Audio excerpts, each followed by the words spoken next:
चलिए दोस्तों, हम लोग स्टार्ट करते हैं ज्यामितीय आकृतियों की गिनती करते हैं। तो यहाँ शेप है, इसमें त्रिभुजों की संख्या ज्ञात करनी है। ठीक है, तो देखते हैं यहाँ टोटल कितने त्रिभुज बने हैं। तो इसको इस प्रकार से काउंट करेंगे, यहाँ एक और ये दो। 1 + 2 कितना हो जाएगा? 3 हो जाएगा, है ना। वैसे ही देखते हैं कि यहाँ त्रिभुज कितने हैं, तो यहाँ त्रिभुजों की गिनती करते हैं। यहाँ हम लोग जो है उसको गिन लेते हैं 1 2 3। अब तीनों को क्या करना है, अपने को सिर्फ और सिर्फ कैलकुलेट कर देना है। तो 1 + 3 + 2 ऐड करो कितना होगा? 6। ठीक है, वैसे ही यहाँ पर देख लेते हैं, इसको तुम लोग खुद बनाना। यहाँ देख लेते हैं 1 2, तो 1 + 2 कितना हो जाएगा?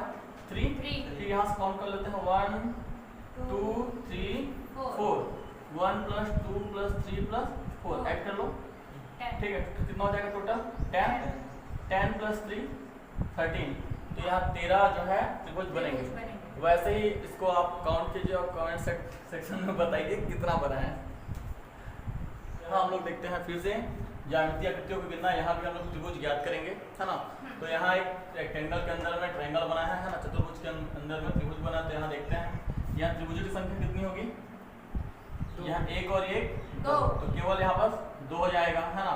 यहाँ देखते हैं त्रिभुजों की संख्या कितनी होगी। तो हम लोग क्या करते हैं, इसको देखो, इसमें सिर्फ एक ही लाइन था, इसमें 2 लाइन था। काउंट करते हैं 1 2 3 और ये 4। तो ये 1 2 3 और 4 हुआ, तो 4 को हम लोग 2 से गुणा कर देंगे। तो यहाँ टोटल कितना हो जाएगा? 8। ठीक है, इसको इस तरह से भी समझ सकते हैं। 1 2 3 4 ही तो दिख रहे हैं, है ना। ये 5वां 6वां 7वां और ये 8वां, इस टाइप से। ठीक है, इसमें देखते हैं कि त्रिभुजों की संख्या कितनी होगी। तो इसको भी काउंट कर लेते हैं, है ना। 1 2 3 4 5 6 7 8। तो यहाँ 8 है, तो 8 को 2 से गुणा कर देंगे, तो यहाँ आ जाएगा 16।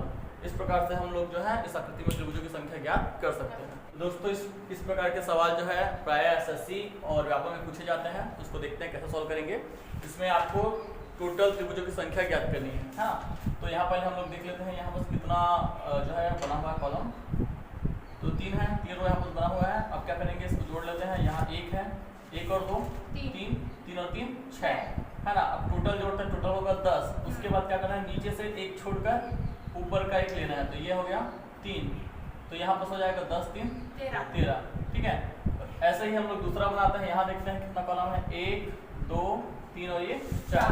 ठीक है, यहाँ देखते हैं, ये हो गया 1 और 2 3, 3 और 3 6, 6 और 4 10 हो गया। फिर यहाँ 1 छोड़कर 1 लेंगे, तो यहाँ पर 1 छोड़कर ये 1 ले लेते हैं। फिर यहाँ 1 छोड़कर फिर 1 ले लेते हैं। तो इसको पहले टोटल ऐड करते हैं, है ना। 10 6 16, 16 3 19 और 1 20। 20 के बाद यहाँ पर देखते हैं 6 को ऐड कर लेंगे और यहाँ बस 1 को ऐड कर लेंगे, तो टोटल हो जाएगा 27। इसी प्रकार से आपको 5 स्तंभ तक का सवाल या 6 स्तंभ तक का सवाल पूछ सकते हैं। ठीक है, तो ये आपको बनाने का तरीका आपको पता होना चाहिए। तो दोस्तों, इसी प्रकार से हम देखते हैं कि इस प्रकार से जो त्रिभुज है ना। तो इन त्रिभुजों के अंदर जो त्रिभुज बने हैं उनकी संख्या ज्ञात करने के लिए सवाल आता है। तो यहाँ देखते हैं, इसको जो है निकालने का तरीका यह है कि हम लोग इसको सिंपली काउंट कर लेते हैं। 1 2 3 4 और ये बड़ा वाला करें 5। तो यहाँ पर टोटल त्रिभुजों की संख्या कितनी हो जाएगी? 5, है ना। तो यहाँ पर देखते हैं, तो यहाँ देखते हैं, तो यहाँ भी सेम इसी टाइप से दिख रहा होगा। 1 2 3, है ना। 1 ये पूरा लेकर चलेंगे, 1 2 3 4 और ये 5। तो 5 तो हमको मिल ही गया। अब उसके बाद दूसरा तरीका देखते हैं, 1 2 1 2 और 1 2, मतलब 3, है ना। 2 2 और 2 कितना हो जाएगा टोटल? 6 हो जाएगा। ठीक है, यहाँ से 2 ले लेना, 1 2 3 4 5 6 हुआ, तो 6 को जोड़ देंगे, तो यहाँ टोटल कितना हो जाएगा? 11। ठीक है, नेक्स्ट इसमें देखते हैं, इसमें भी वही काउंट करते हैं। 1 2 3 4 और ये बड़ा वाला करें 5। जैसे ये वाला बना है इसी प्रकार से 5 काउंट किया। अब अंदर का काउंट कर लेते हैं, 1 2 3 और ये 4। ये 4 को जोड़ेंगे, टोटल त्रिभुजों की संख्या हो जाएगी 9। तो इस प्रकार से हम लोग क्या करेंगे, त्रिभुजों की जो है संख्या ज्ञात कर लेते हैं।